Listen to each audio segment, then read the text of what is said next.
سلام دوستان، به چنل من خوش اومدید. لایک و سابسکرایب فراموش نشه. اینجا میخوام براتون 5 تا دلیل رو بیارم که چرا یک مرد نسبت بهتون سرد و بی‌توجه میشه. دلیل شماره 1: برای مردهای خوبیه که با تازگی باشون آشنا شدید و از هر لحاظ به ایدئالهای شما نزدیکن. یعنی تو اون 2 تا 3 ماه اول رابطه رفتارهای خوبی از خودشون نشون دادن و بعد از اون 2 تا 3 ماه که رابطتون صمیمی‌تر شده رفتارهاشون سردتر شده و ممکنه که پرخاشگری یا عصبانیت هم ازشون ببینید. حالا چرا داره یه همچین چیزی پیش میاد؟ میتونه ترس از تعهد باشه. ترس از تعهد همیشه معنی بدی نمیده. این شخص میتونه ترس از این داشته باشه که آیا میتونه در آینده هم از لحاظ احساسی و عاطفی شما رو ساپورت کنه یا نه. پس اگه مردی اون اوایل باهاتون خوبه و یهو فاصله میگیره، یعنی اون انتهای ذهنش یه چیزایی دیده، از تعهد مالی، تعهد احساسی، 1001 فکر دیگه و اون فکر ترسوندتش و باعث شده که از شما فاصله بگیره و سرد و بی‌توجه بشه. خب میتونه این قضیه ریشه در روابط قبلیش داشته باشه، اینکه با کسی بوده که اون اوایل توقع زیادی ازش نداشته و به مرور توقعش رو برده بالا و این مرد از این میترسه که شما هم مثل اون باشید و اون نتونه توقعاتتون رو به جا بیاره. مورد شماره 2: پرشدگی احساسی.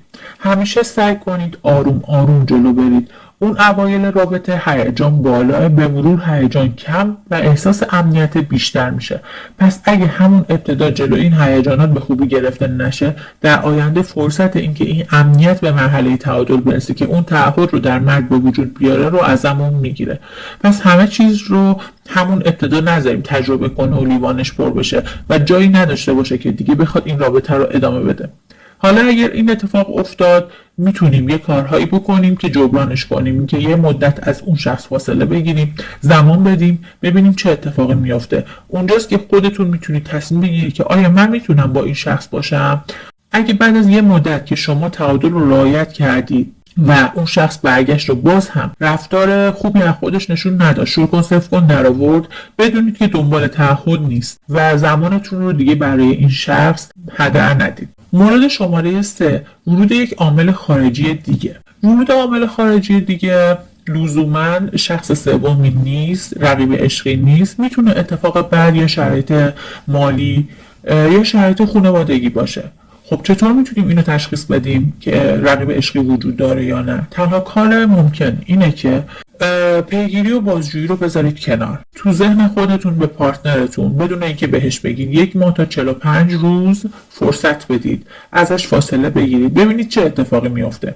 اگه موقتی بود و پارتنرتون رفتارش درست شد، متوجه میشید که یک اتفاق موقتی مثل شکست مالی یا اتفاقات خانوادگی افتاده. ولی اگه دائمی بود، این فاصله گرفتن از طرف اون هم تکرار شد، ادامه پیدا کرد، مطمئن باشید که دیگه این رابطه ارزش ادامه دادن نداره. یه روش دیگه هم هست که ببینید که تو این تایمی که به پارتنرتون فرصت دادید، یعنی تو این 45 روز، پارتنرتون اصلا در مورد آینده، برنامه‌ریزی که آینده داره با شما باهاتون صحبت میکنه، اینکه در مورد مسائل خصوصیش میاد با شما حرف بزنه. البته باید به اینم توجه کنید که قبل از این تایمی که به پارتنرتون بخواید بدید، پارتنرتون یه همچین اخلاقی داشته، در مورد این چیزا صحبت میکرده یا نه.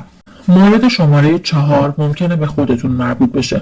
ممکنه یک رفتاری از شما دیده باشه که باب میلش نباشه. اینجا باید به درون خودتون مراجعه کنید، اینکه ببینید چه خطایی وجود داره که نسبت بهتون سرد و بی‌تفاوت بشه، تو ذوقش بخوره. سعی کنید سوالات توی ذهنتون رو بدون عصبانیت ازش بپرسید و مشکل رو در کمال آرامش باهاش حل کنید، بدون اینکه عصبانی باشید، پرخاشگری کنید یا اینکه حالت طلبکارانه داشته باشید. مورد شماره 5: وقتی که بهش فرصت مرد بودن رو ندادید.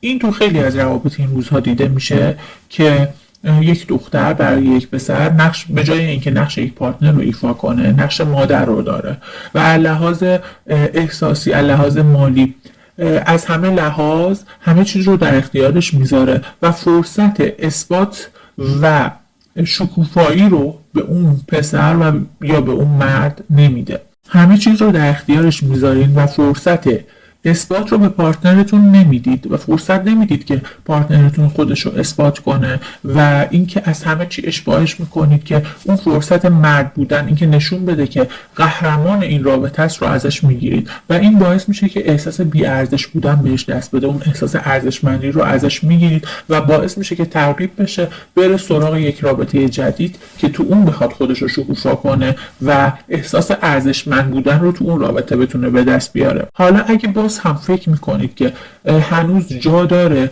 که از این رفتارتون صرف نظر کنید، میتونید یک مقدار بهش فضا بدید و روابطتون رو یه جوری تنظیم کنید که دیگه این احساس با ارزش بودنه بیاد سراغش. ممنون که کانال ما رو حمایت میکنید. لایک و سابسکرایب یادتون نره.